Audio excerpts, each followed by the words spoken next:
Film की शुरुआत में हमें रियान नाम का 18 साल का एक लड़का नजर आता है जिसमें क्राइम के चलते उसे जेल जाना पड़ता है और 18 साल की उम्र के चलते वो बच्चों की जगह पर बड़े मुजरिमों की जेल में आता है जिसमें वहाँ पर क्रिमिनल्स काफी गंदे गंदे काम करके आए होते हैं और फिर रियान को वहाँ पर चेक करके अंदर भेजा जाता है और उसे बैन नाम के उसी की उम्र के लड़के के साथ रखा जाता है और रियान उस जगह पर आते ही सबसे पहले अपने बालों को खो देता है जिसमें वो वहाँ पर रहने वाले विल नाम के एक बंदे पर नजर रखता है जो कि काफी बड़ा गैंगस्टर होता है और उसकी पहुंच काफी ऊपर तक होती है और रियान को भी ये सभी चीजें पता होती है और इसी वजह से वो विल से दोस्ती करना चाहता है। दूसरी तरफ जेड नाम का एक होमोसेक्सुअल कैदी बैन को अपने साथ लेकर जाता है और वो उसकी जी मारकर उसे छोड़ देता है और ये चीज रियान भी देखता है जिसमें वो विल को चेस खेलते हुए देखता है और तब रियान उसे कहता है कि तुम गलत खेल रहे हो और तब विल उसे पूछता है कि कैसे और रियान उसे हरा कर दिखाता है और तब विल कहता है कि तुम काफी तेज हो लेकिन जेल में याद रखना कि तुम्हें अपने काम से मतलब रखना चाहिए। अगले दिन फिर से वो सभी लोग जेल में होते हैं और तब वहाँ पर रियान देखता है कि बैन के पास देव फिर से आ रहा है और तब वो उसे बचाने के लिए उससे लड़ने लगता है और तब दोनों को गार्ड्स पकड़कर डिटेंशन में डाल देते हैं और वहाँ पर दोनों को अकेले धूप में छोड़ा जाता है लेकिन बैन इस बार अपनी बचा लेता है और फिर रियान वहाँ से वापस कैद में आता है और तब उसे विल पकड़कर कहता है कि तुम काफी ज्यादा स्मार्ट हो लेकिन दूसरों को बचाना तुम्हें कभी भी भारी पड़ सकता है जिसमें रियान वहाँ पर देखता है कि डेव और उसके आदमी बैन को काफी परेशान कर रहे हैं और रात को इस चीज से बैन सुसाइड कर लेता है और ये देखकर रियान काफी दुखी होता है। अगले दिन रियान आगे बढ़ता है और तब उसे डेव परेशान करना शुरू करता है जिसमें वो लोग उसे पकड़ने आते हैं और तब विल बीच में आकर रियान को लेकर जाता है और वो कहता है कि मुझे तुम काफी पसंद हो और तुम चेस भी अच्छा खेलते हो और वहाँ पर वो खेलते खेलते कहता है कि मैं जेल से निकलकर एक काफी बड़ी चोरी करने वाला हूँ और मैं चाहता हूँ कि तुम भी मेरे साथ जुट जाओ और अगर तुम नहीं जुटते हो तो मैं तुम्हें डेव से नहीं बचाऊंगा और तब रियान कहता है कि ठीक है तुम जैसा बोलोगे मैं वैसा ही करूंगा। अगले दिन फिर से रियान आगे बढ़ता है और तब डेव के आदमी उसे पकड़कर उसके कपड़े निकालते हैं लेकिन वहीं पर विल अपनी गैंग के साथ आते हैं और वो लोग डेव के आदमियों को काफी ज्यादा मारते हैं और फिर डेव को पकड़कर ऊपर से नीचे फेंक कर मार देते हैं और ये देखकर रियान काफी डर जाता है और फिर कहानी 6 महीनों के बाद की देखने मिलती है जिसमें रियान जेल से निकलता है और वो अपने घर जाने की जगह पर दूसरे शहर में आकर विल के खास दोस्त सैम नाम के गैंगस्टर से मिलता है और वो उसे विल का लेटर देता है जो कि सैम पढ़कर खुश होता है और फिर वो भी चेस खेलता है और तब वहाँ पर रियान उसकी मदद करके सैम को इम्प्रेस कर लेता है लेकिन ये चीज सैम के भतीजे जैक को पसंद नहीं आती और तब सैम वहाँ पर रियान को एक घर में भेजता है और उस शानदार घर में रियान आकर काफी खुश होता है और वहीं पर ताशा नाम की सैम की रखेल आकर रियान से मिलती है और वो रियान को एक फोन और काफी सारे पैसे देती है और कहती है कि कल से तुम्हारी ट्रेनिंग शुरू होगी जिसमें रियान अगले दिन से जैक नाम के एक बंदे के साथ गन चलाने की ट्रेनिंग शुरू करता है और जैक और रियान दोनों काफी अच्छे टीचर और स्टूडेंट साबित होते हैं और रियान जल्द से जल्द गन चलाना सीख जाता है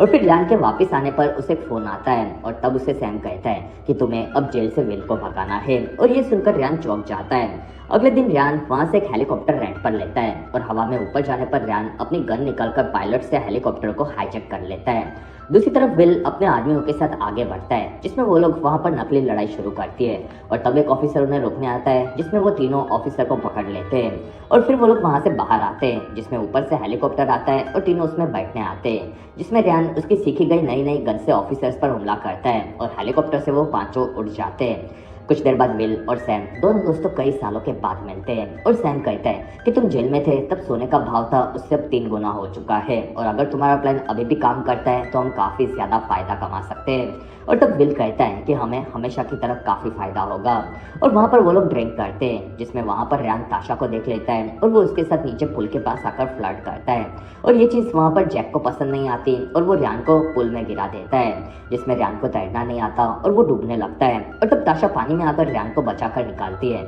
जिसमें नीचे से विल आकर सबको शांत करवाता है और ताशा रियान से माफी मांगती है और वो उसे एक रेस्टोरेंट में लाती है और तब रियान कहता है कि तुम ऐसी घटिया जगह पर कैसे रह सकती हो जिसमें तुम्हारे पास काफी पैसे हैं और तब ताशा कहती है कि मैं सिर्फ पैसों के चलते यहाँ से निकल नहीं सकती जिसमें सैम के पास मेरा पासपोर्ट है और तब रियान कहता है कि तुम मेरे साथ भाग चलो जिसमें हम ये घटिया जिंदगी छोड़कर अच्छी जगह पर शुरुआत कर सकते हैं और तब ताशा कहती है कि ये सब दिखता है उतना आसान नहीं है। अगले दिन रियान वहां से घर पर आता है और तब विल वहां पर रियान को पकड़कर कहता है कि ताशा सैम की खास रखेल है और अगर ये चीज सैम को पता चली तो वो तुम्हारे टुकड़े कर करके कुत्तों को खिला देगा और तब रियान कहता है कि ठीक है और फिर वो दोनों आकर एक सोने की फैक्ट्री को देखते हैं जिसमें वहां पर जमीन के नीचे से सोना निकालकर उसे पिघलाकर बड़े बड़े सोने के टुकड़े बनाए जाते हैं और विल कहता है कि रियान यहाँ की सिक्योरिटी काफी ज्यादा है और तुम सबसे पहले उस फैक्ट्री में पीछे के डब से घुसोगे और इस स्टोरी को हम लोग ऐसे ही अंजाम देंगे। और अगर आप अभी तक इस वीडियो को एंजॉय कर रहे हो तो प्लीज इस वीडियो को लाइक, कमेंट और शेयर, साथ ही चैनल को सब्सक्राइब जरूर करें।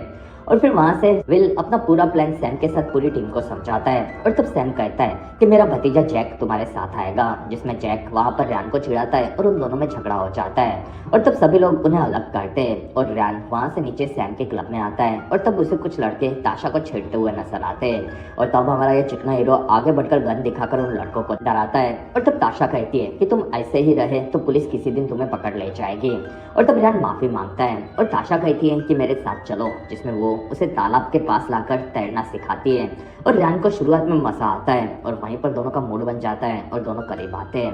अगले दिन दोनों ताशा के घर पर होते हैं और तब वहां पर रैन कहता है कि हम लोग एक चोरी करने वाले हैं और उसके बाद मेरे पास काफी पैसे होंगे, जिसमें ये चोरी खतरनाक होगी और उसके बाद हम लोग यहाँ से भाग भी सकते हैं। और तब ताशा उसका गुड लक चार्म नेकलेस रैन को पहनाती है और वो कहती है कि तुम अपना ख्याल रखना। अगले दिन विल अपनी पूरी टीम के साथ खान में काम करने वाले कर्मचारी बनकर एंटर होते हैं और सबसे पहले वो पीछे की तरफ आते हैं और एक डग से रैन को अंदर भेजा जाता है, जिससे वो वहां की सिक्योरिटी देखकर अंदर घुसने एक जगह पर तैयार हो जाता है। दूसरी तरफ सैम ताशा के पास आता है और वो पूछता है कि रैन ने तुम्हें क्या कहा। और तब ताशा कहती है कि वो बच्चा है और वो कह रहा था कि मैं उसके साथ भाग जाऊं, लेकिन ऐसा कुछ नहीं होगा। और तब सैम कहता है कि हाँ, ऐसा होना भी नहीं चाहिए। दूसरे दिन विल अपनी टीम के साथ सुबह सुबह आगे बढ़ता है और वो कंट्रोल रूम में गार्ड को शॉक देकर बेहोश कर देता है। और वहां से गन्स लेकर वो लोग अंदर के ऑफिस के पास आते हैं और तब रैन ऊपर से नीचे आता है और वो वहां का दरवाजा खोलकर सभी को अंदर लेता है। और तब वहां पर जैक सभी लोगों को पकड़ लेता है और वहां पर वो लोग सोने की बड़ी बड़ी ईंटें तैयार करवाने लगते हैं। और तब तक जैक गलती से एक आदमी को गोली मार देता है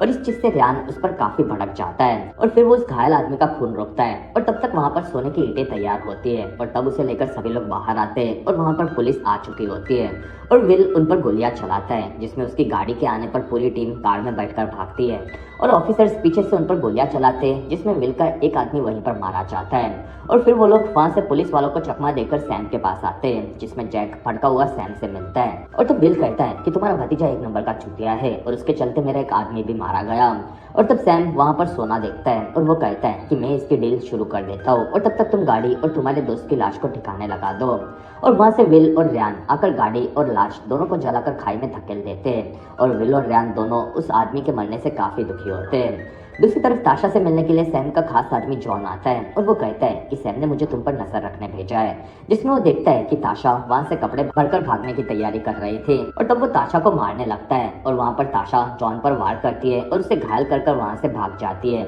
और वो रैन को बताती है कि सैम को हमारे बारे में पता चल गया है। और वहां से वो लोग सैम के घर पर आते हैं और तब उन्हें वहां पर स्वेट टीम नजर आती है और वहां से विल सैम को फोन लगाता है, जो कि वो नहीं उठाता, जिसमें वो लोग वहां से कब्रिस्तान में आते हैं और वहां पर विल उसके छुपे हुए बैग से काफी सारे पैसे और हथियार निकालता है और वो रैन को कहता है कि हम लोग मेलबोर्न जा रहे हैं, क्योंकि सैम वहीं पर हथियारों की डील रशियंस के साथ करने वाला था। दूसरी तरफ ताशा घूम रही होती है और तब उसे रैन का एक ट्रेन का सीट नंबर का मैसेज आता है और वो उसी ट्रेन में आती है, जिसमें उसे रैन मिलता है और वो दोनों प्रेमी अपनी भूख मिटाने लग जाते हैं। और उसी ट्रेन में विल भी होता है और फिर जैक मेलबोर्न आकर एक रशियन से मिलता है और वो लोग उसे सैम की मीटिंग की एक जगह बताते हैं, जिसमें वहां पर तीनों साथ में एक कमरे में रहते हैं। और वहां पर तीनों देखते हैं कि उनके बारे में पुलिस को पता चल गया है और तीनों के पीछे पुलिस पड़ी है। और तब विल ताशा को कहता है कि मेरे मरने वाले साथी की पत्नी को ये पैसे देकर आना। और तब ताशा कहती है कि तुम खुद ये करो और विल ताशा को एक चमाट देता है और रैन को ये चीज पसंद नहीं आती। और तब विल वहीं पर रैन को पकड़कर दबोच देता है और वो कहता है कि ये लड़की तुम्हें मरवा सकती है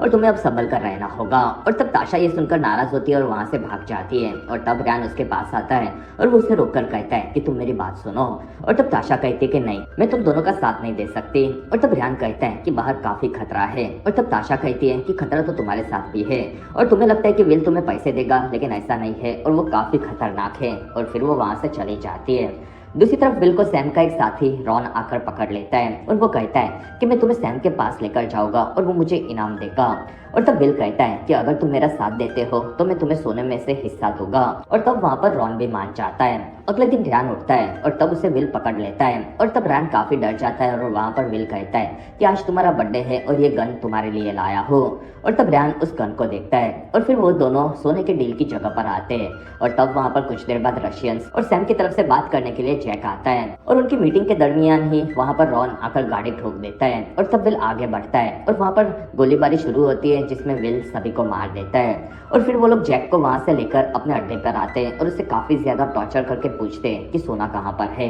और तब जैक कहता है कि भाड़ में जाओ, और वहां पर विल जैक को फ्रिज में डलवा देता है और फिर उसे बाहर निकालने पर उसकी हालत खराब हो जाती है और वो कहता है कि सोना एक गोडाउन में है। और तब विल और रैन आकर उस सोने की 6 ईंटों को देख लेते हैं और फिर विल वहां पर सैम के पास आता है और वो कहता है कि तुमने मुझे धोखा देने का ट्राई किया और ये चीज गलत है। और तब सैम कहता है कि ज्यादा पैसे कमाने के लिए हमें कभी कभी ऐसा करना पड़ता है, और वहीं पर सैम को विल मार देता है। और फिर वो होटल में आता है और वो अपने सोने के टुकड़ों को बेड के नीचे छुपा देता है। और फिर रैन और जैक वहां से आकर एक बोट खरीदते हैं जिसमें रैन नीचे आकर बोट को देखता है और फिर वो ऊपर आता है और तब विल उसे पकड़कर कहता है कि तुम्हारा काम यहाँ पर खत्म हो रहा है और मैं तुम्हें सिर्फ $3 लाख दूंगा। और तब रैन कहता है कि मेरे हिस्से के हिसाब से मुझे $20 लाख बनते हैं। और तब विल कहता है कि नहीं, मैं तुम्हें इतने पैसे नहीं दे सकता। और तब रैन कहता है कि फिर तुम्हें कुछ भी सोना नहीं मिलेगा।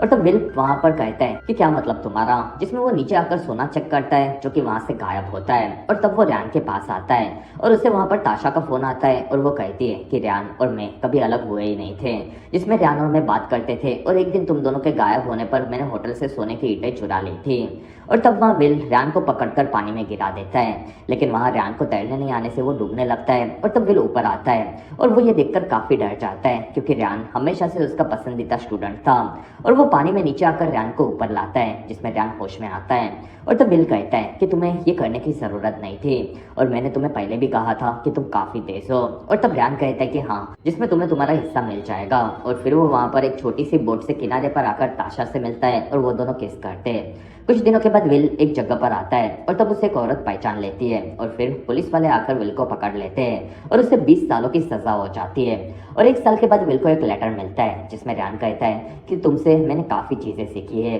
और मैंने तुम्हारी पसंदीदा कब्रिस्तान में ही तुम्हारे सोने का हिस्सा छुपा दिया है, जिसमें तुम बाहर निकलकर उसे जरूर ले लेना। और फिर वो ताशा की प्रेगनेंसी का फोटो भेजता है और कहता है कि हमारी जिंदगी में और एक काफी तेज स्टूडेंट आने वाला है, जिसमें वहां पर विल भी अपने स्टूडेंट की सुधरी हुई जिंदगी से काफी खुश होता है। और इस मूवी से हमें सीखने मिलता है कि किसी को भी सोने के लिए पूछना हो तो टॉर्चर से ज्यादा उसे फ्रिज में ठंडा करने की तैयारी हमेशा रखनी चाहिए। और इसी के साथ ये बेहतरीन वीडियो यहीं पर खत्म होता है।